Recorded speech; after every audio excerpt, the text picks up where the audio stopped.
Thank you. It's a pleasure to have Dr. Offit here. I'd like to tell you a little bit about him, although I suspect many of you in the audience know about Dr. Offit. He's professor of pediatric infectious diseases at the University of Pennsylvania Medical School. He's been the recipient. I looked at his awards and they just go on and on. I'm not going to read all of those to you, but I just picked out a couple that struck me. In 2009, he received the President's Certificate for Outstanding Service from the American Academy of Pediatrics. And he's a member of the Institute of Medicine and the National Academy of Sciences. He's published more than 150 papers, many on the topic we're going to hear about tonight. He's published, I think, 10 books or 11 now, somewhere. 7? Oh, okay. Maybe it just seemed like that. Of which I have read 4 and loved very much. He's a member of the Advisory Committee on Immunization Practices for the CDC and a member of the Advisory Board of Autism Science Foundation and the Foundation for Vaccine Research. On a personal note, my students, many of whom are here in infectious diseases, know for years I've said that my infectious disease hero is Paul Offit. So it's personally thrilling for me to have you here to speak to us. Thank you.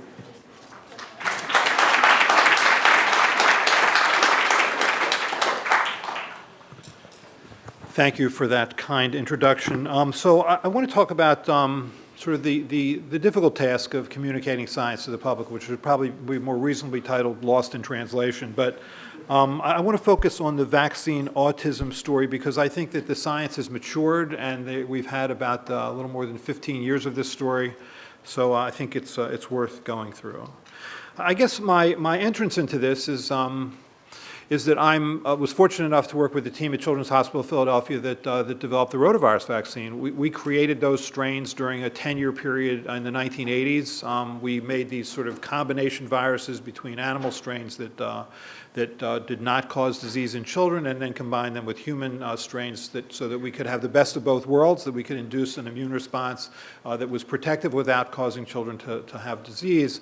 That took about 10 years to sort of do those, to create the strains. And then it took 16 years to sort of do the research and development, doing phase 1, phase 2, phase 3 trials. The ultimate phase 3 trial was a prospective, placebo-controlled, 11-country, 72,000 patient, $350 million trial to prove that the vaccine was exactly what you claimed it was. So that when you said it was safe and that it was effective, that you had proof that that was true. So I think what I learned in all that was how hard it was to make a vaccine, and on the other hand, how easy it was to damn them, which brings us to the MMR-autism story. There was a paper that was published by Andrew Wakefield, who's shown here in the Lancet, which is the oldest of the general medical journals. This is an excellent journal, and so this paper got a lot of attention. And what Wakefield claimed was that because those 3 vaccines, the measles, mumps, and rubella vaccines, were combined into a single vaccine, that caused the immune system to be overwhelmed or weakened. For which he had no evidence. There was no, although it wouldn't have been hard to show that by combining those 3 vaccines into one that you had weakened the immune response or lessened the immune response. He showed no evidence for that.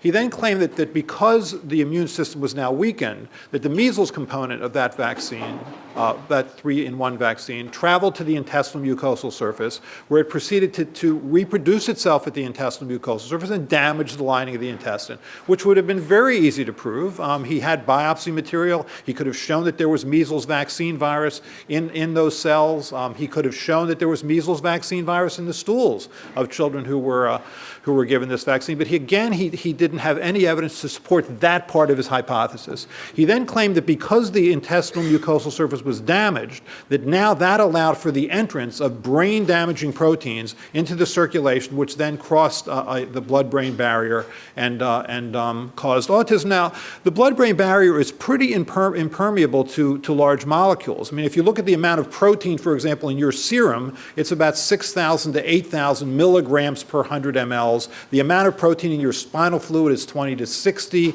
milligrams per ml.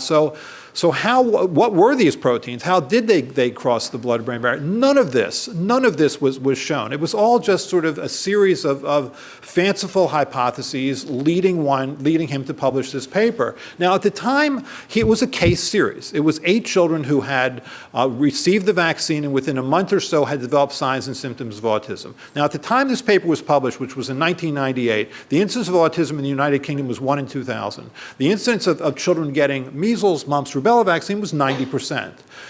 Therefore, roughly 300 children every year would have had to have started to develop symptoms of autism within a month of receiving that vaccine, unless the vaccine prevented autism, which it doesn't. It only prevents measles, mumps, and rubella infections. So that was that paper. It's remarkable it was published. Certainly 4 of the 6 people that reviewed that paper recommended that it be rejected because he had in no sense furthered his hypothesis. I'll give you an example. It's going to sound facetious, but I'm not being facetious.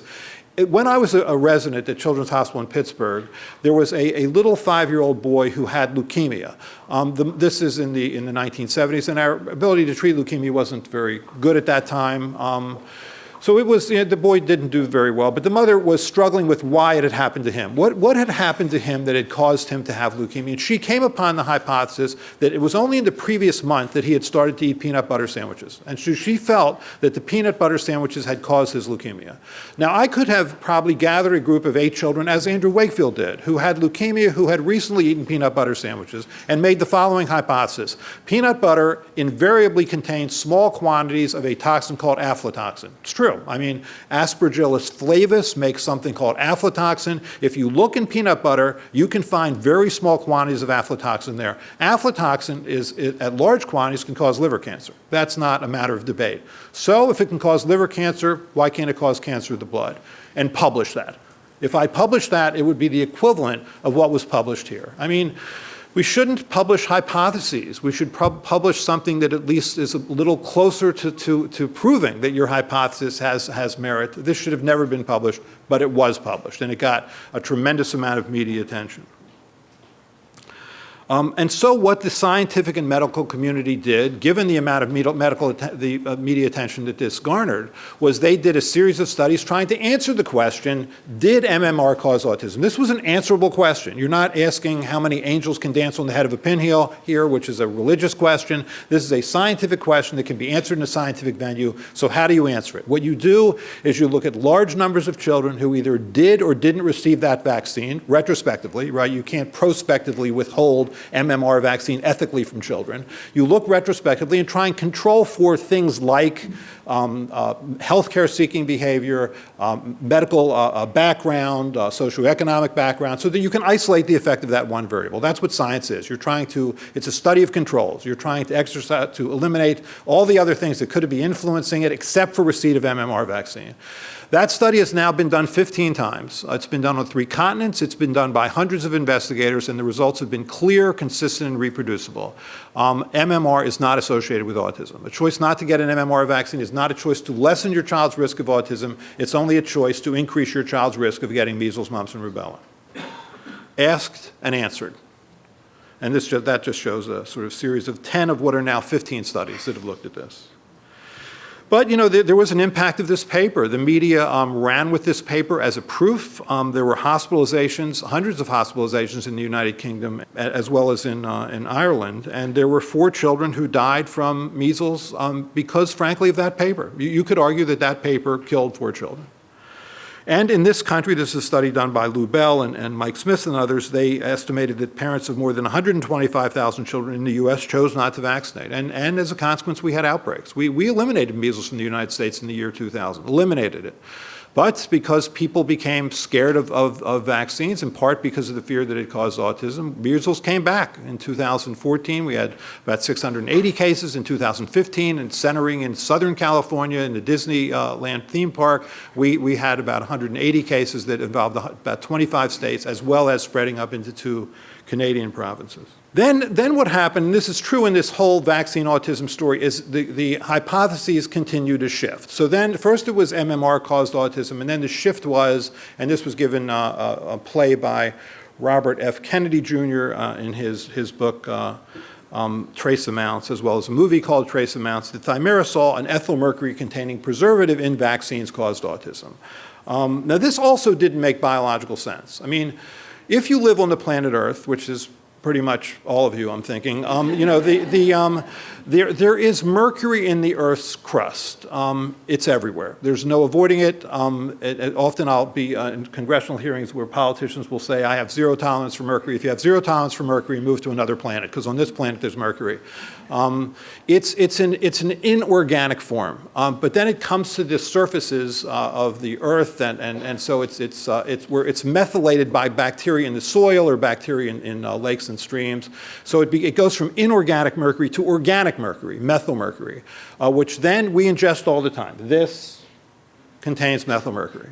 And methyl mercury is actually not ethyl mercury. It's a much smaller molecule, so it has a half-life that's about 10 times longer than ethyl mercury is. But we are all exposed to methyl mercury, including babies. I mean, assuming babies drink either breast milk or infant formula, they are exposed to logarithmically more methyl mercury, which has a much longer half-life than ethyl mercury. So it never made sense that ethyl mercury would have been a problem. And it wasn't. If there are now 7 studies, I think 6 of which are shown here, that again looked at this issue. This was easy to study. I mean, there were a lot of natural experiments out there. Western Europe had eliminated thimerosal from vaccines by 1991. We eliminated thimerosal from vaccines for young children, children less than 4 years of age, by the year 2000. There were Canadian provinces that used thimerosal-containing vaccines right next to Canadian provinces that didn't have thimerosal-containing vaccines. And again, the results were very clear and consistent and reproducible, which is that, as you would expect, the thimerosal at the level contained in vaccines wasn't associated with neurodevelopmental delay or anything that even mimicked mercury toxicity. Then the hypothesis shifted once more. The notion that too many vaccines given too soon was causing autism. This was more difficult to study. Obviously, you can't do prospective controlled studies of vaccinated and unvaccinated children. But what was done was, retrospectively, you could look at children whose parents had chosen to significantly delay vaccines, for some of whom gave no vaccines till 2 years of age. This was done in 2 retrospective studies. And again, there was no evidence that getting vaccines in the first few years of life or not getting vaccines in the first few years of life increased one's risk of neurodevelopmental delay. Again, a choice not to get a vaccine was just a choice to put children at risk of severe infections. So that's it. That's the epidemiology. So if that's true, I mean, if the epidemiological studies then defeated these concerns, why is it that there? I think if you asked 100 parents whether or not you think vaccines cause autism, I think many would say that they do, especially in this state. But so I'm going to go through why I think that's true, and so we'll go through a few things that I think it sort of interferes with our ability to communicate those epidemiological studies to the public. One is the journalistic mantra of balance, which is to say that you tell 2 sides of a story, even though in this particular case only one side is supported by the science. So I'm going to use Tim Russert as an example. Tim Russert was the host of the television show Meet the Press. I'm going to pick on him because he's an excellent journalist, He's since passed away. And Meet the Press was an excellent show. He took on the issue of whether or not thimerosal and vaccines caused autism on a 20-minute segment a number of years ago. On that show, he had this man, Harvey Feinberg, who was the president of the Institute of Medicine of the National Academy of Sciences. He was dean of Harvard School of Public Health. And if you listen to read that 20-minute segment, you were impressed by his ability, I think, to explain what epidemiological studies could and couldn't do. It's not show business. I don't think that, there's going to be a situation comedy based on a group of fun-loving epidemiologists, but I think he did about as good as one could do to try and make epidemiological studies come alive. I think if Tim Russert really wanted to educate his public, this is the only person he would have had on the show, but it wasn't. He also had this guy, David Kirby. Now, David Kirby wasn't an epidemiologist or a toxicologist or a vaccinologist. He had no specific expertise on this subject. He was actually the head of a marketing firm in New York, but he had published this book, Evidence of Harm, Mercury in Vaccines and the Autism Epidemic and Medical Controversy, which is basically what it looks like. It's a conspiracy theory book that the government and pharmaceutical industry and the medical establishment are all in cahoots to try and hoodwink the public about whether or not vaccines cause autism. He was paid by an anti-vaccine group to do this. The group was called Safe Minds. And if you watch the show, 5 minutes into it, you didn't know who the expert was. You remembered the fight far more than you remembered the facts, and you learned nothing. And this is Tim Russert and Meet the Press. I mean, you can imagine how this played out on Fox News. I think the other thing is that epidemiological studies cannot detect rare events, and that's certainly true. So this I think is sort of embodied in this kind of statement. Vaccines might cause autism in a small group of genetically susceptible individuals. The sense that my child wasn't picked up in that epidemiological study. The epidemiological study wasn't powerful enough to detect a rare adverse event.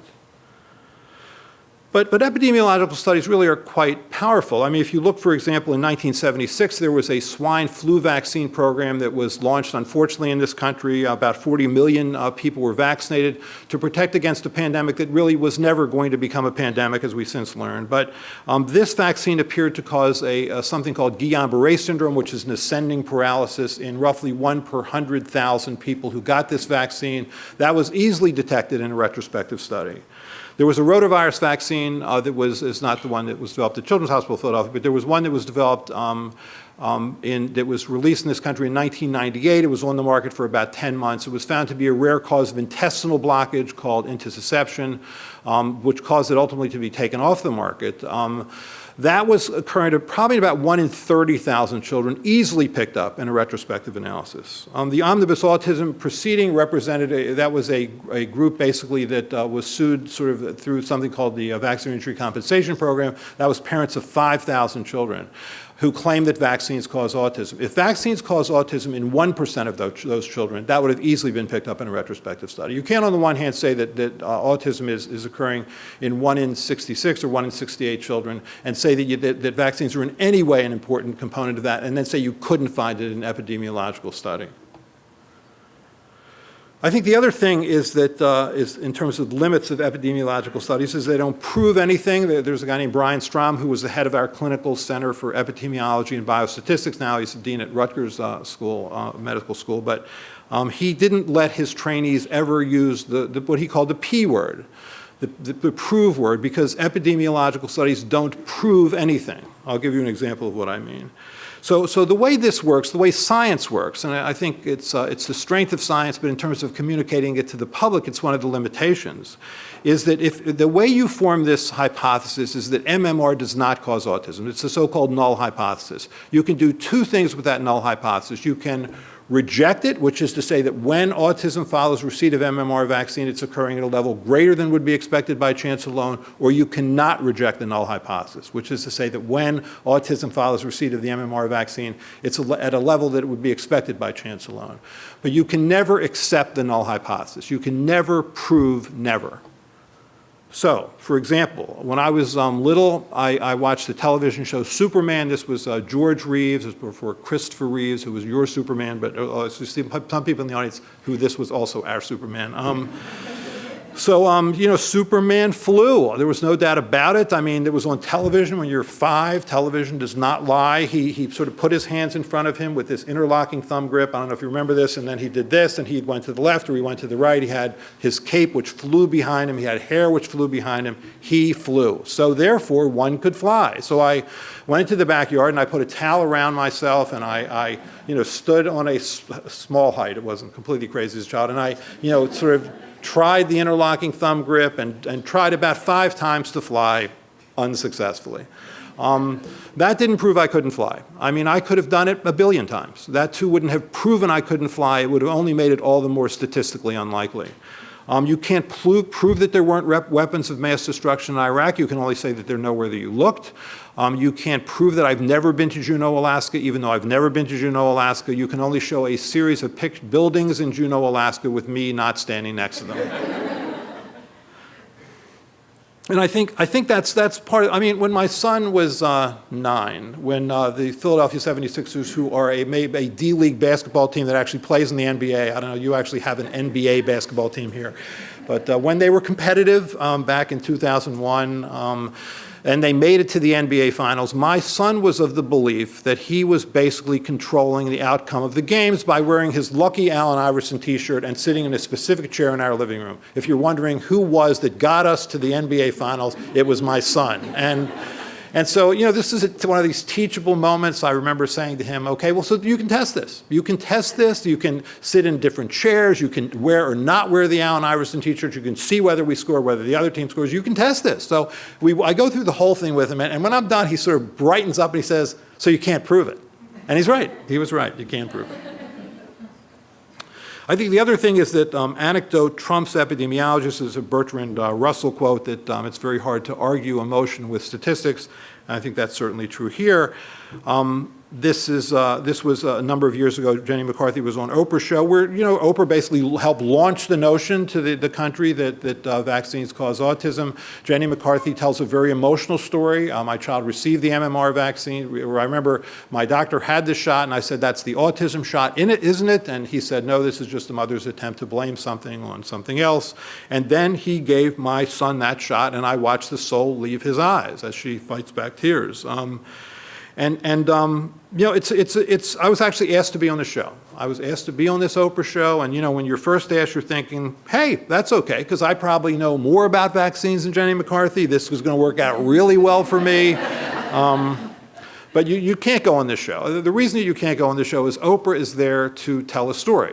There are 3 roles in her story. There's the hero, there's the victim, and there's the villain. Jenny's the hero, her son is the victim. This leaves only one role for you. You can, and just to be completely politically incorrect, it is a studio audience of 100% women. You just can't go on there as some middle-aged guy and tell a woman she's wrong. It's a loser, so you can't go on there. The other thing I think is that there are cultural biases. So the media's job is to entertain, not educate. We created our Vaccine Education Center in 2000, and it was really largely in response to the 1-2 punch that, well, first MMR caused autism, then 2, that Thimerosal caused autism. We thought that there should be the voice of scientists out there, and so we created a group of scientists at Children's Hospital of Philadelphia who were trying to respond to these questions of, you know, preservatives and too many vaccines too soon, et cetera. And so, I mean, I've gotten a chance to, you know, to be in the media. I've been on Colbert a couple times. I've been in the Daily Show with Samantha Bee. I mean, so I've been on sort of all the sort of morning and evening shows, and I think I'm starting to get it finally, which is that the media's job is to entertain. It's not to educate. I think probably the best example when I was on Colbert, I was on a couple times, but one thing you learn from the Colbert Report is that before you go on, he actually does meet with you and tries to calm you down, which is not possible, by the way. I mean, there's 300 people in the studio audience. There's like another 4 million watching the show. But they give you sort of the do's and don'ts of Colbert. They won't tell you specifically. They just say, here's good interviews, here's bad interviews. And so what you learn from the good interviews and bad interviews is that it's not about educating the public. It's about laughing at jokes made by Stephen Colbert at your expense. This is what it is. So just strap in and do this. And I think that's often true. And I'll give you some specific examples. There was a Dateline NBC story about the hepatitis B vaccine. Sylvia Chase was the correspondent, and she talked about how hepatitis B vaccine caused sudden infant death syndrome, rheumatoid arthritis, and multiple sclerosis. They had a little boy who was 8 years old who had severe chronic rheumatoid arthritis, who was asked the question, how did this happen to you? And he, you know, in a sort of croaky voice, said it was the shot, it was the hepatitis B shot. I mean, you had a mother talk about how her child was fine after the second dose of hepatitis B. The child was overwhelmed by sudden infant death syndrome, died, and you see the mother crying, you see the grave site, our little angel. I mean, it was a very, very emotional show. My wife, who's in private practice pediatrics, came in the next day, and there was a nurse who said, that's it, I'm not participating in this anymore, I'm not giving the hepatitis B vaccine. So these are emotional shows. At the time that show aired, actually, there were 2 studies that had already been published in the New England Journal of Medicine looking to see whether or not hepatitis B vaccine either caused multiple sclerosis or exacerbated symptoms of multiple sclerosis in those who already had it. So a few months after this aired, I sent a letter stupidly to ABC News and said this is these studies have been published, your questions have been answered. Why don't you do a follow-up show that talks about these studies that exonerate hepatitis B vaccine, at least as a cause of multiple sclerosis?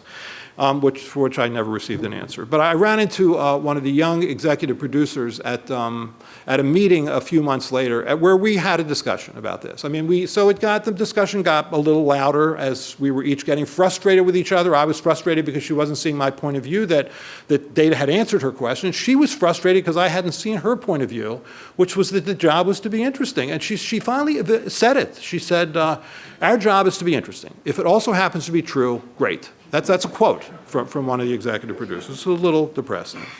I think the other thing is that the media's job is to sort of defend the weak against the powerful. That's sort of the base on which this country was founded. You know, we love the David and Goliath story. It comes from, there's a great quote by this guy, Peter Finley Dunn, who was the editor-in-chief of the Chicago Post.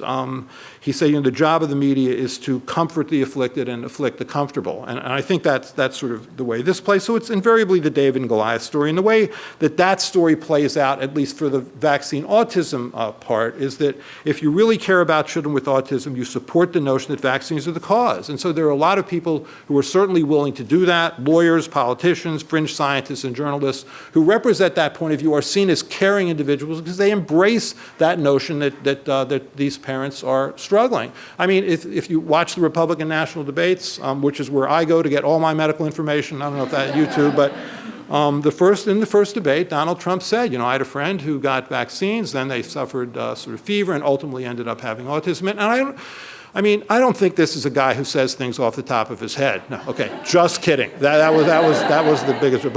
But I think he's trying to be sympathetic. I really think that's where he's coming from in this. And you know, that plays. I think on the other hand, doctors, public health officials, and mainstream scientists and pharmaceutical companies are seen as uncaring because they try and reject this notion that the parents hold.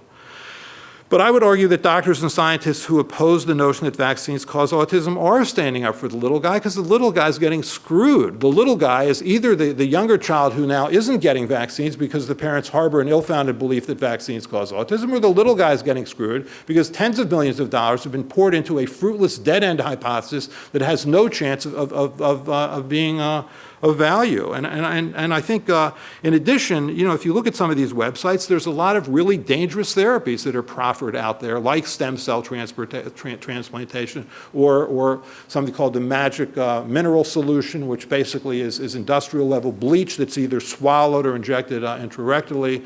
I mean, I think these are just awful examples of clinicians sort of, or at least people who call themselves autism advocates really taking advantage of parents' desperate desire to do anything they can to help their child.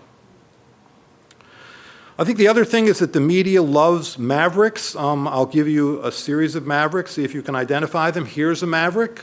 This is a guy who believed that bacteria could cause ulcers. He's a researcher who worked at the University of Western Australia in Perth.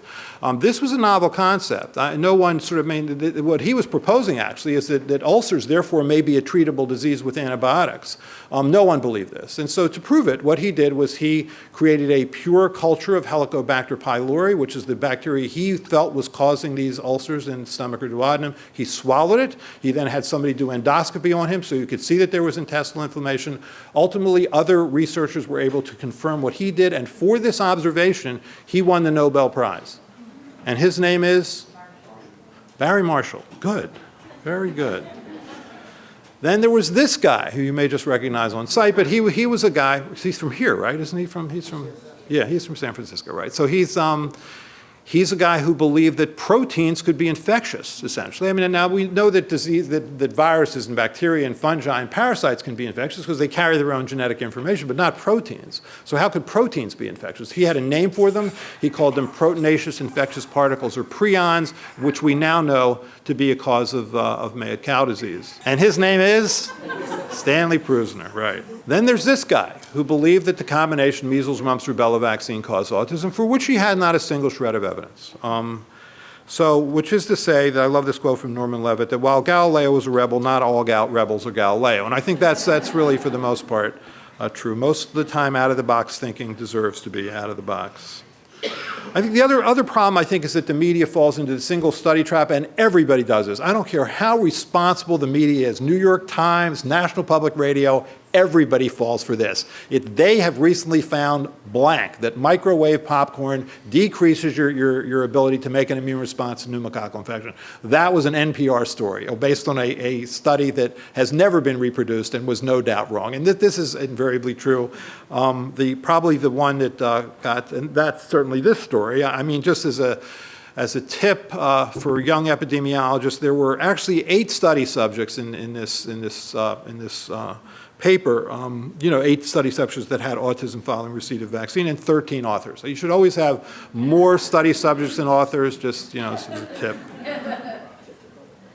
Then there was this story. You may remember this is the late 1980s. The guy on the left is Stanley Pons, who actually looks remarkably like Bill Gates, but it's not him. The guy on the right is Marty Fleischman. What they believed was that if you take a palladium wire, attach it to a battery, put it into deuterium, which is heavy water at room temperature, that you can cause 2 smaller nuclei to fuse and form a larger nucleus, thus releasing energy. This had a name at the time, which was cold fusion, right. It was wrong. I mean, first of all, it violated the first law of thermodynamics, which should have bothered people. You can't really get more energy out of something that you put into it, but it was right around the time of the Exxon Valdez disaster. This was very exciting, this sort of notion of clean, limitless energy. It was wrong. There's a great book, actually, by Gary Taubes called Bad Science, actually, which goes through this story really well.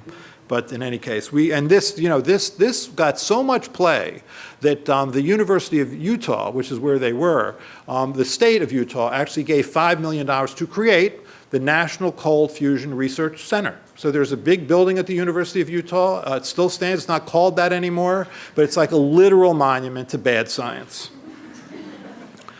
I think the other thing is that the media doesn't understand science at some level, and I think to some extent the public doesn't either. So what is science? This is from Edmund Wilson's Consilience. Science is the systematic enterprise of gathering knowledge about the world and organizing and condensing that knowledge into testable laws and theories. And the key word here is testable. You can answer the questions we've been asking. You can answer the question of whether MMR causes autism or Thimerosal causes autism. Those are answerable questions. And the way you do that is you formulate a hypothesis, you establish burdens of proof, you subject those proofs to statistical analysis. Science basically is a study of controls that allows one to isolate the effects of one variable. That's what science is. And I would argue at some level we're all scientists. Let's say a radio doesn't work, you formulate a series of hypotheses. It's not plugged in, it's not tuned to an active station, it doesn't have batteries in it. And then you proceed to go about testing each of those hypotheses. That is logical, hierarchical, scientific thinking. But what it isn't scientists, and it isn't scientific bodies, and it isn't really even accumulated knowledge. I think, we learn as we go in science. We are willing to take textbooks and throw them over our shoulder without a backward glance as we learn more and more about what we're proposing. And so scientists get it wrong all the time. That's okay. I think that some people assume that therefore means that one can't trust science. That's not what it means at all. So for example, Brian McMahon, you may remember this story in the early 1980s. This is a Harvard epidemiologist, published a paper in the New England Journal of Medicine, good journal, right, Harvard, good institution. I mean, it's not UCal Berkeley, but it's a good institution. And claiming that excess coffee drinking caused pancreatic cancer. That's what he claimed. Now that didn't cause anybody to stop drinking coffee. By the way, it's not like the vaccine article, which caused everybody to stop getting vaccines. Nobody was willing to give up their coffee, but that wasn't reproducible. And science really stands on 2 pillars, one of which is far weaker than the others. The weaker pillar is peer review. Peer review is subject to error, I think. Certainly the Lancet paper by Wakefield shows that.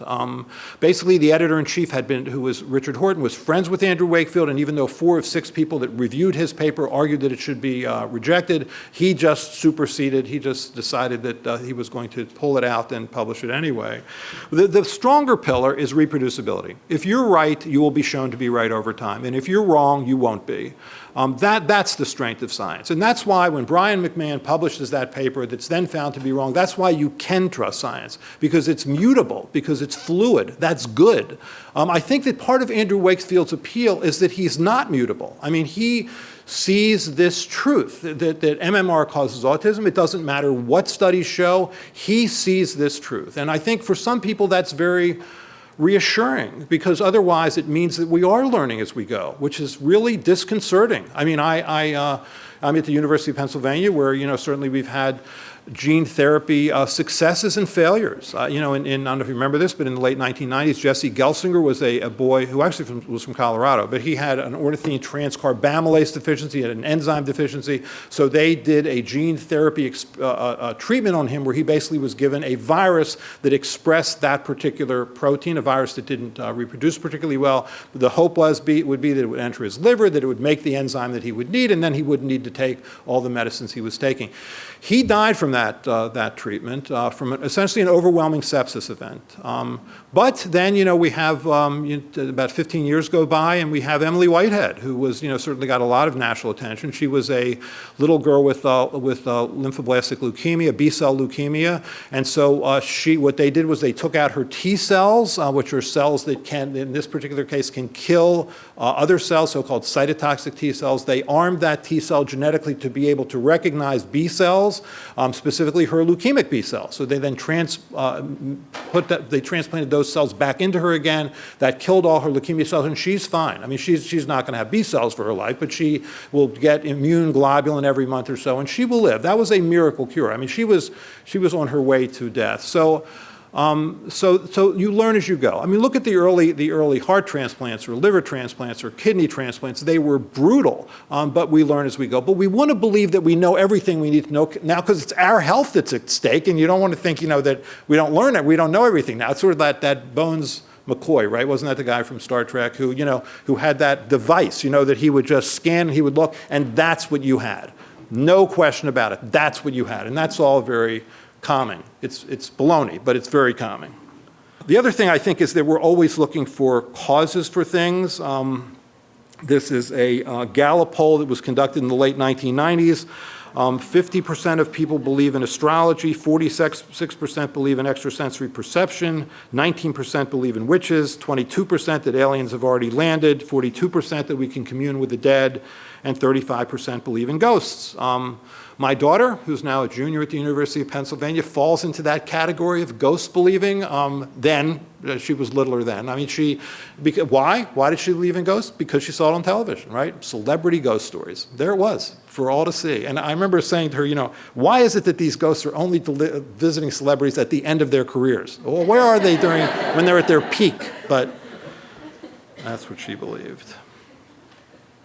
I think if I had one wish in this world, it would be that we would be able to find the gene that enables us to determine when events are random and when they're not, and clone it into everybody, because we're always looking for causes of things that sometimes aren't true. And so it's understandable. I mean, in this world, in the vaccine world, you know, my child was fine, they got a vaccine, now they're not fine. Could the vaccine have done this? That's a reasonable question to ask, and it's an answerable question. And when it's answered, I guess what upsets me is not that people question vaccines. You should question vaccines. I think you should question anything you put into your body. You should be skeptical of anything you put into your body, including, by the way, a trip to the GNC Center, which is a completely unregulated industry, just, you know, for your information. But I think when then the question is answered, when you cross the line from skepticism to cynicism, I think that's different and less acceptable. Actually, the birth of, I think, the modern American anti-vaccine movement was based on the notion that the whole cell pertussis vaccine caused permanent brain damage. This was a piece that was made by Lee Thompson at NBC called DPT Vaccine Roulette. She showed a series of children who were fine. Then they got this pertussis or whooping cough vaccine, and then they had epilepsy or had brain damage, and so that was all very compelling. It's if you saw that show, it was like a Richard Wiseman film. I mean, it was really awful. You know, just these children were clearly struggling and seizing, staring off into the distance with sort of withered arms and drooling. It was awful.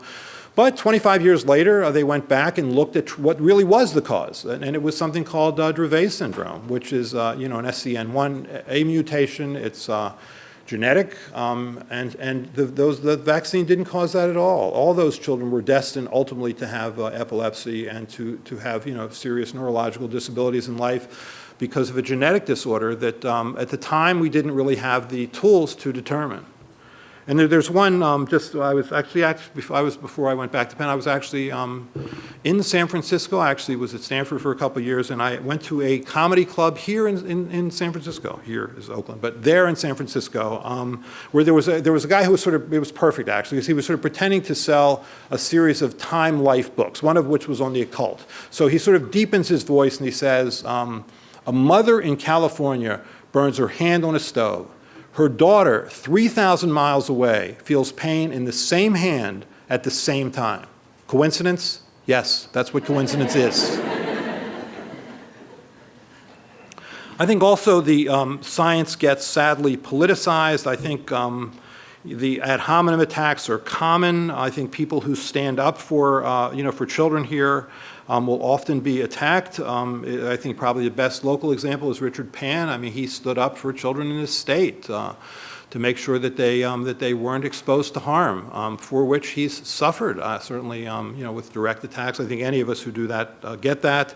I think the old legal aphorism is that when the law's on your side, you argue the law. When the facts are on your side, you argue the facts. When neither are on your side, you attack the witness. So you attack the person. I mean, I think the public health officials and pediatricians and academicians that are responding to this are trying to do the best they can to answer questions parents have. And sometimes when parents don't like the answer, they attack you personally. And it's hard to take, but I guess it's just part of it. I think, when you stand up into an area where there's controversy, you'll get hit.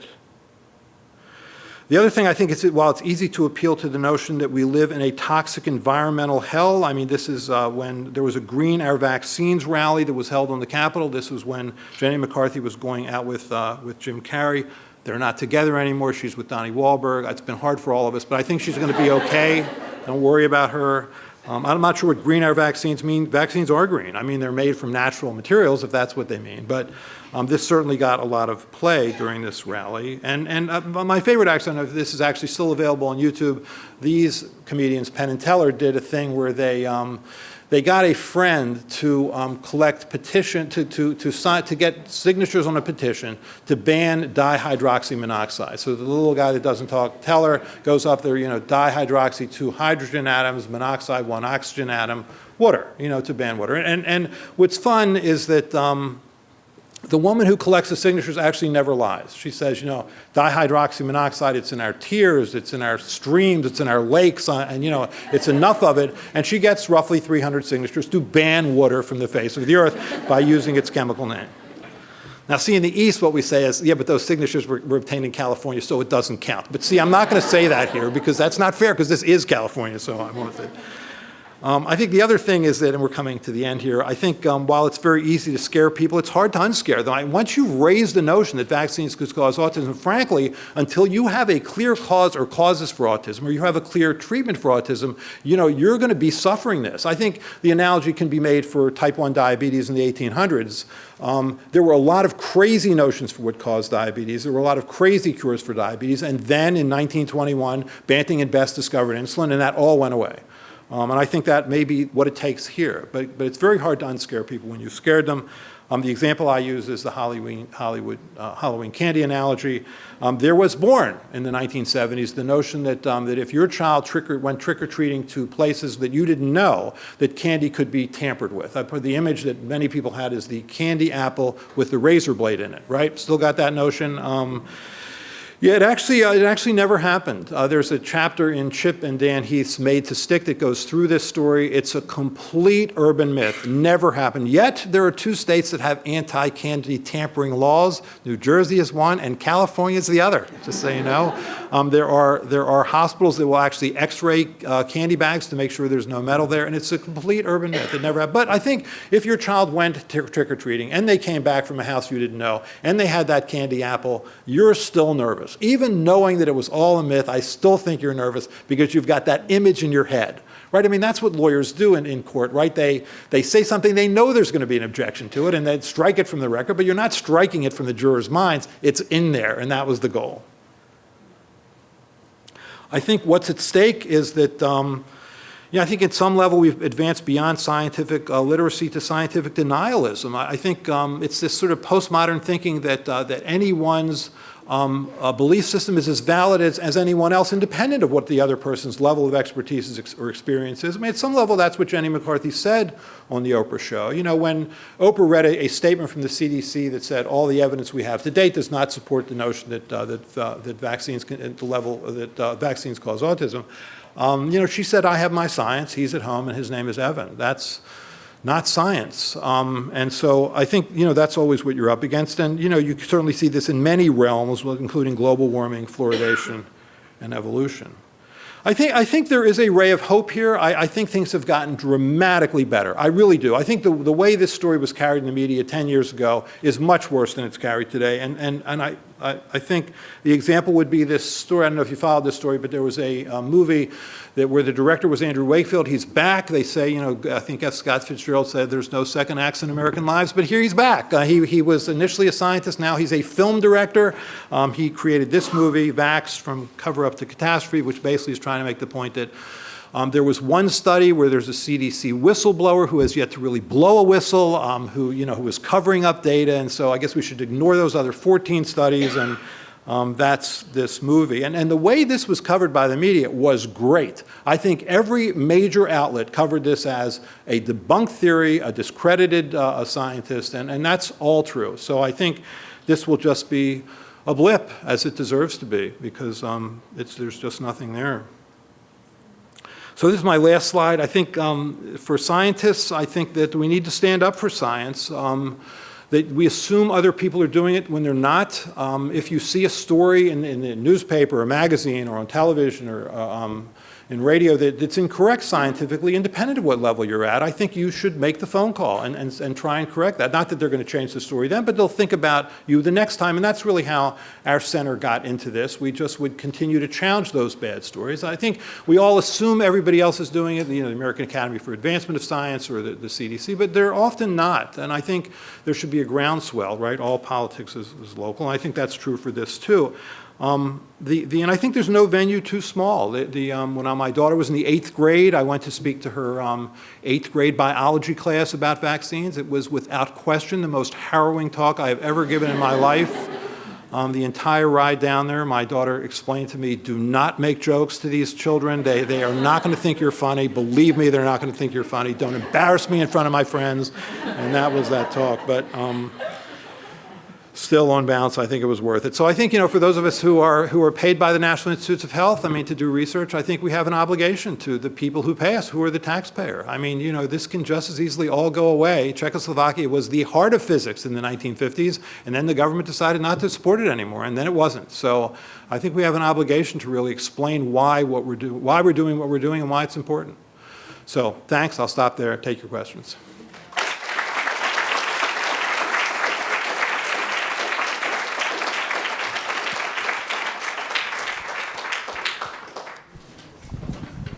Questions? Thanks, Paul. I want to talk about the smallest venue, maybe, which is not so much about the public, but about when you're with a patient, and you only have so many opportunities to make a connection. And we know that more information isn't always necessarily what the patient needs. You can, certainly at CHOP you've got an answer to every question they could possibly have. But I think patients now feel like, or parents feel like they're not doing a good job unless they second guess pretty much everything that they get from their doctors. And so how do you, I'm wondering if maybe a Colbert method might be appropriate in this situation where you said you laugh together at jokes kind of made at medicine's expense or at science's expense to keep communication open, and then make a connection. You might not get them this time, maybe you'll get them next time, and that sort of thing. I'm just curious to know how different it is when you're communicating with a parent as opposed to the public. Well, I think the most important thing, I think first of all, it's perfectly reasonable for parents to have questions about vaccines. I think they should question vaccines. I mean, or anything you put in your body. I think the trick, first of all, is finding out what it is specifically that the parent's concerned about. I mean, invariably there is going to be data to answer that question, but science is never terribly convincing. It's not a particularly emotive field. So what you have to find a way to do is to make it come alive. I think it has to be presented in a compelling and passionate and compassionate way. It has to be framed with story. And I think for the private pediatrician who I feel sorry for, I think they're really in a lose-lose situation. I mean, on the one hand, you can argue their job is to be the child's advocate. And if they choose, for example, not to see that parent who's choosing not to vaccinate, where does that child go? I mean, they may go to a chiropractor who's perfectly willing not to vaccinate. There are pediatricians who are perfectly willing not to vaccinate them.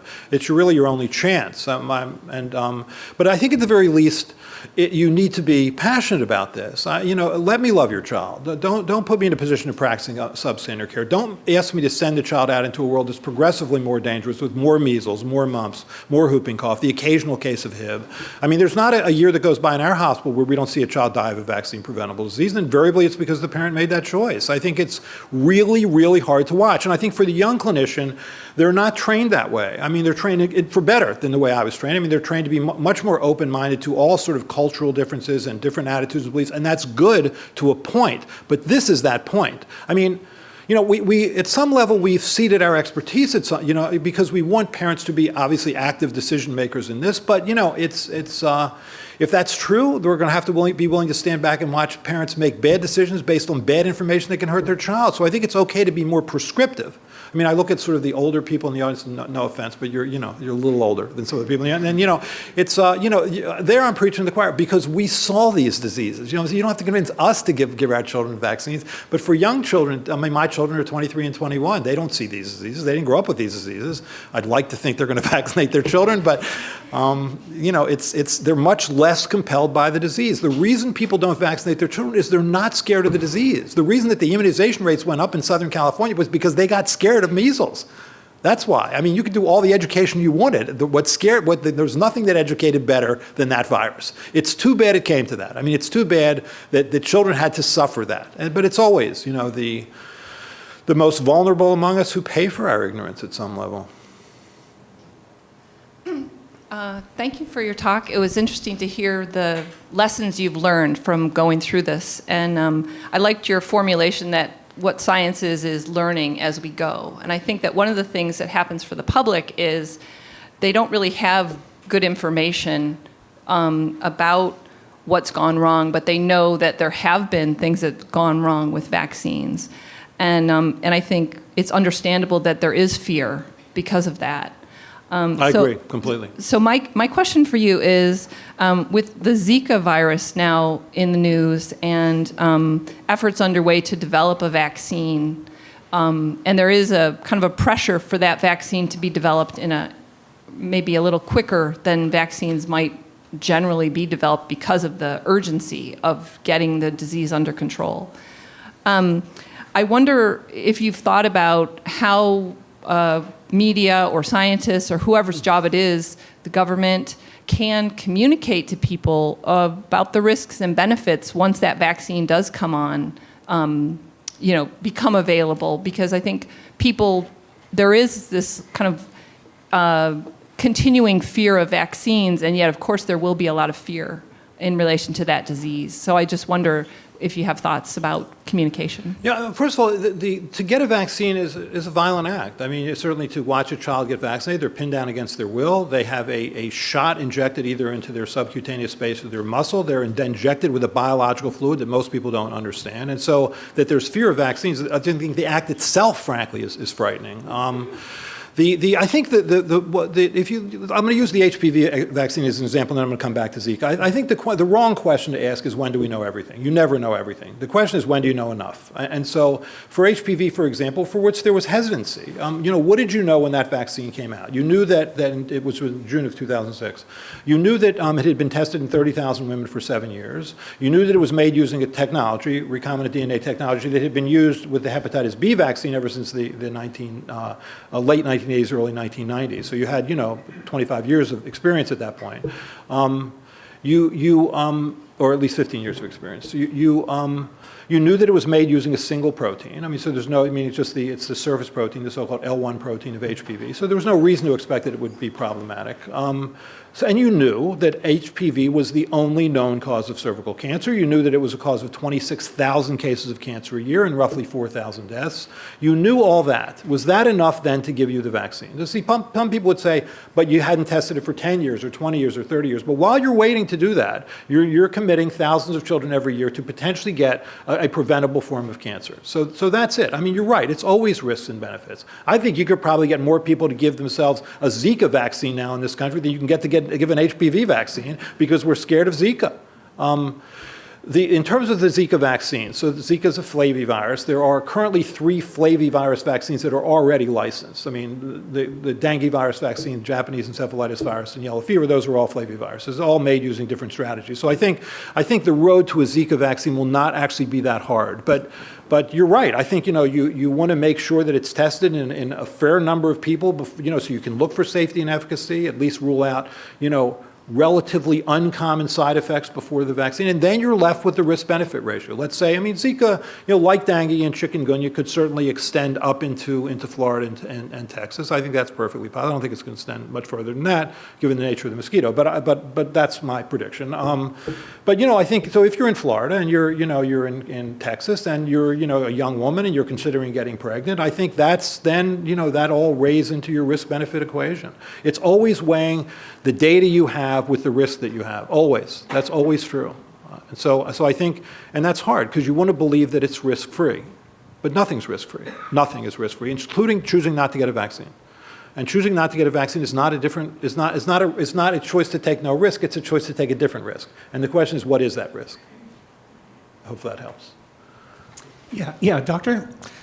Science indeed is complex, and all too often it's hard to not oversimplify it. Now, last year, a leading cardiology journal called Arteriosclerosis published a study of patients who died from a heart attack. And they found, actually, that if people had mumps or measles, they were less likely to die from a heart attack. It suggests that, in fact, having certain childhood illnesses, in this case, may be cardioprotective. Well, as it turns out, just last week, Cancer Medicine published a study showing that people who actually had chickenpox were less likely to get a certain type of brain cancer. There's an important thing. As an alumni of the School of Public Health, and anyone that's gone through reasonable medical training knows of something called the hygiene hypothesis, that there's a certain benefit in evolution for people at a young age to get exposed to certain infectious organism as to challenge the immune system so that later in life they could be healthier. And so I don't doubt that vaccines may reduce mumps and measles and chickenpox. The question is looking at bigger and longer issues. And so to me, this is important. And, connected to this too is, I was pleased to see all the studies you had about the MMR. Okay, well, I hope this is still provocative. Okay, I understand. But, the Cochrane report does a step above and beyond the individual studies because they do the reviews, the meta-analyses. And when their most recent review of the MMR, when they were asked about safety issues around the MMR, despite all the research and all the money put into it, they called the data inadequate to make conclusions. And the same thing can be said when the Cochrane report did their meta-analysis on children under 2 with the flu vaccine, that the evidence simply isn't there. And so, to me, that's even a little confusing because you'd think that with all this research money going, that they would be asking these questions, but according to the most respected... Okay, well, I like your comments on the hygiene hypothesis.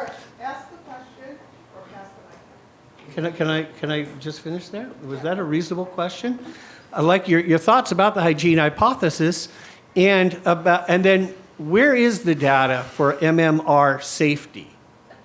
Okay, so we'll start with the hygiene hypothesis. Because the Cochrane report says it's not there. Right. So the hygiene hypothesis is based on this, that when you're born, you have something called T helper cells. Your T helper cells evolve over time. You want them to evolve away from an allergic bias, you're basically born with a so-called allergic bias, which is to say a Th2 bias. You educate yourself away from that allergic bias by developing Th1 responses. Infections induce Th1 responses. That's all true. So if you look, for example, there was an article in the New England Journal of Medicine that was titled Eat Dirt, Please, which basically was making that point. It was called Eat Dirt, Please. The point being that you could educate yourself, that those who are in developing world countries, where the intestine, for example, is colonized with toxin-producing bacteria, with parasites, that those children are less likely to develop asthma and allergies than a child in the developed world who isn't exposed to that range of pathogens.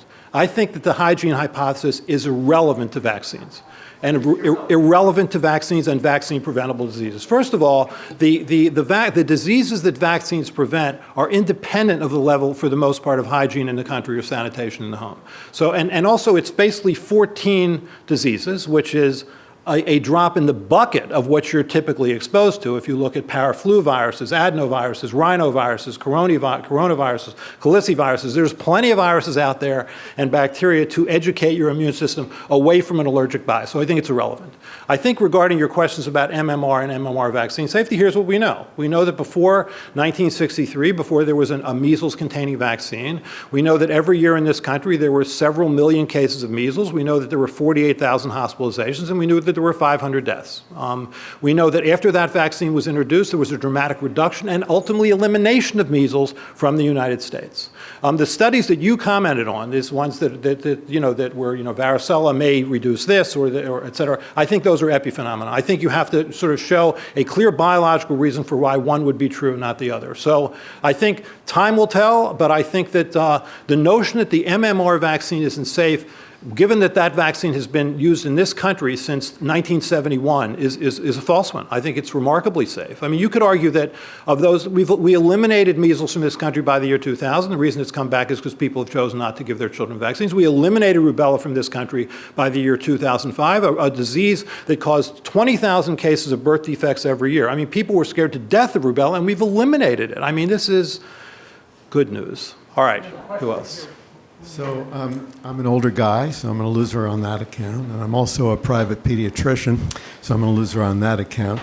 I would like to make this suggestion that perhaps what we are doing actually is we're being doctors of trust rather than doctors of science, in the sense that we need to make our families receptive to the facts before we actually unleash them.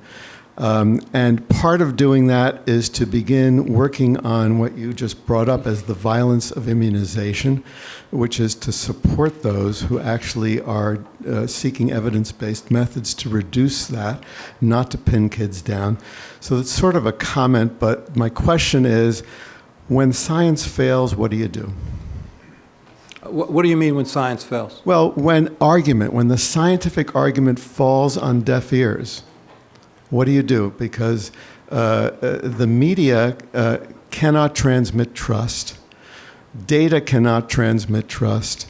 So, for example, if somebody's afraid of flying, the knowledge that a plane crash occurs 1 in 2 million or whatever it is does not dispel that trust. The only thing that dispels it is somebody or something that convinces the person that it's safe to fly. You know, it's a good point. I wouldn't say science fails. I would say that the ability to communicate the science fails. It's the deficit model, the notion that one can make somebody feel more comfortable by simply providing information that should make them feel more comfortable, but they still don't feel comfortable. What then? I think that's hard. I certainly get calls from parents in my office pretty much on a daily basis that, where the parent just doesn't trust the system. They don't trust the fact that there's anything other than a conspiracy among the pharmaceutical industry, the medical establishment, and the government to sell product. I think what you do to convince people there is nothing. I don't think there is any convincing them. I don't. I think they buy into a conspiracy theory and there's no convincing them. And then sometimes people have irrational fears. I mean, what's the most dangerous aspect of getting vaccines? Without question, is driving to the office to get them. I mean, that's the biggest risk associated with getting vaccines. But people don't really fear that. They don't fear the drive. I mean, this is, sometimes Southwest Airlines, when you land, will say, now you're about to enter the most dangerous part of your trip, driving home. I think that's true. But yet you feel, so I think the difference there, though, is you feel you have control when you're in the car. You feel you have control, whereas when you're in the plane, you don't have control. But it's a false sense of control. You don't have control of the drunk guy screaming at his wife coming in the other lane. It's a false sense of control. So you're right. I think these are the limits that you deal with. Hi. Hi. First off, I wanted to say thank you for the talk. I enjoyed it a lot. And I was also wondering how you feel about one of the criticisms of the anti-vaxxer movement, which is that it's rhetorically violent towards those dealing with autism to say, I would rather my child die of measles, mumps, or rubella than have them be autistic. And I'm wondering if you've seen that as just a criticism, or if you've actually seen that develop in the community of people living with autism and those in the anti-vaxxer community. Yeah, I mean, Jenny McCarthy actually said that. I mean, I think her quote was, I'll take the frickin' measles every time. But fortunately, that's not your choice. That's not the choice. The choice isn't, getting the measles, mumps, rubella vaccine and getting autism, or not getting the measles, mumps, rubella vaccine and risking MMR. The good news is that's not the choice you have to make. You can get the MMR vaccine, and that won't cause autism. All it will do is protect you against measles, mumps, and rubella. That's the good news. That's not the choice you have to make.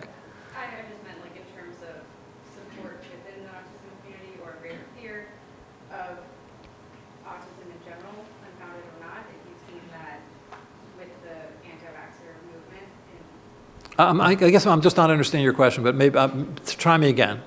I'm sorry. It's my fault, I'm sure, but I'm just not getting it.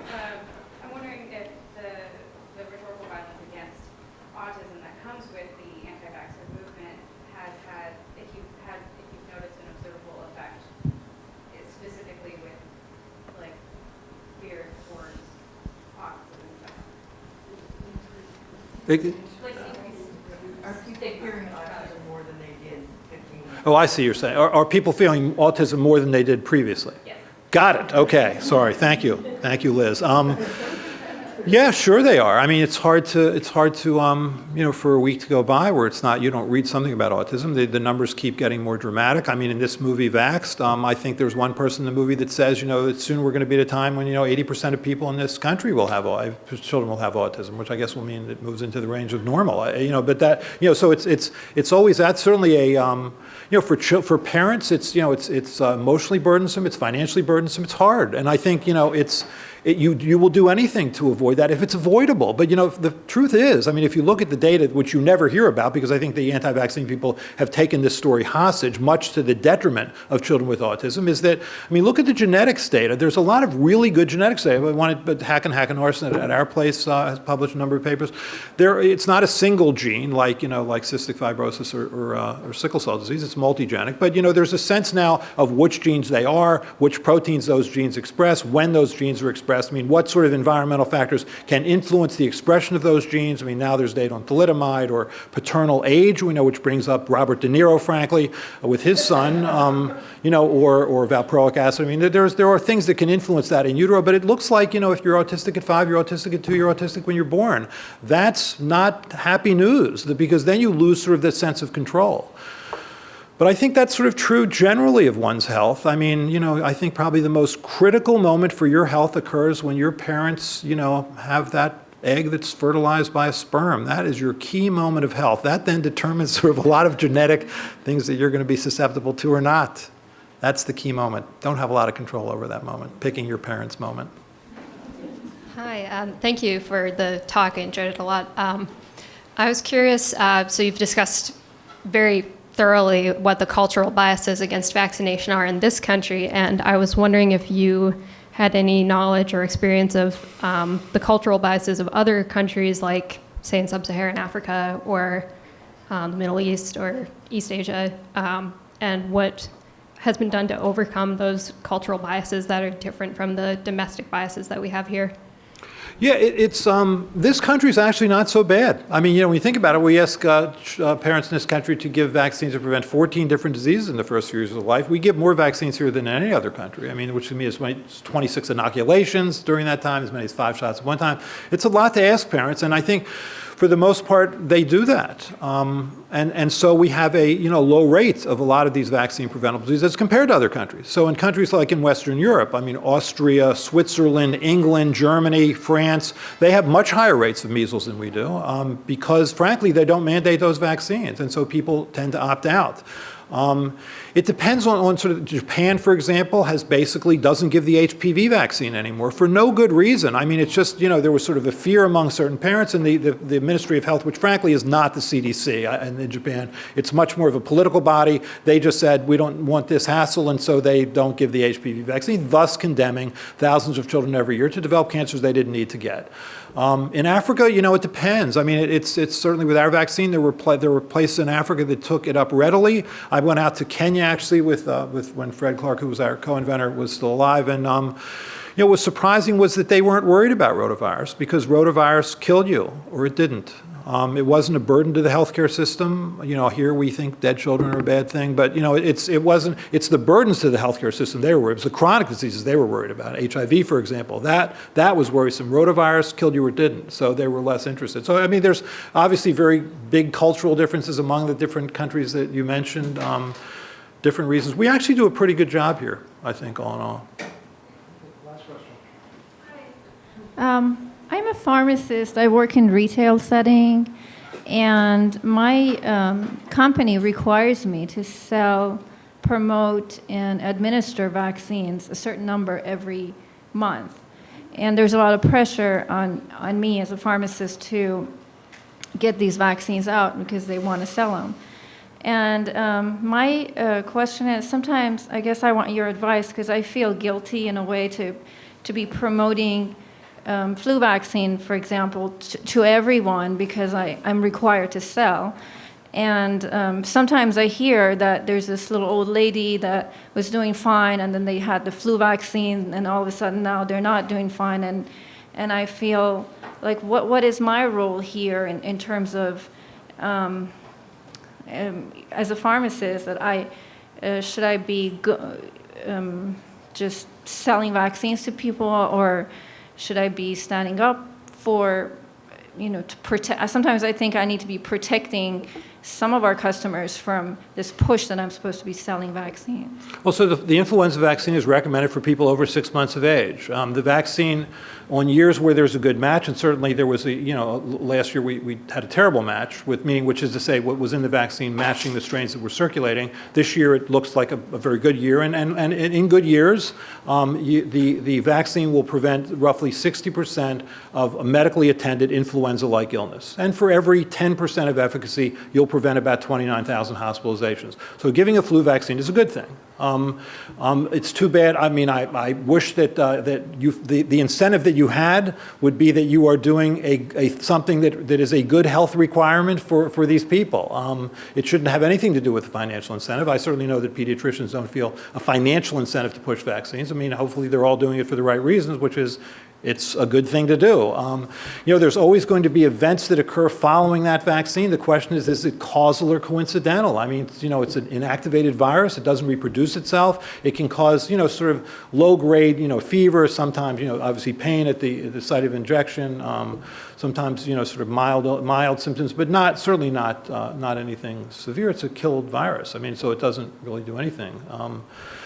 Other than hopefully protect you against flu. I mean, the trick is matching the strains to matching the strains in the vaccines to the circulating strain. That's done by figuring out which viruses are circulating in South America, because that usually predicts what comes up into North America. When we had the sort of H3N2 switch last year, that was a surprise, and so we had a bad match. But usually we're pretty good at figuring it out. Thank you very much. Thank you.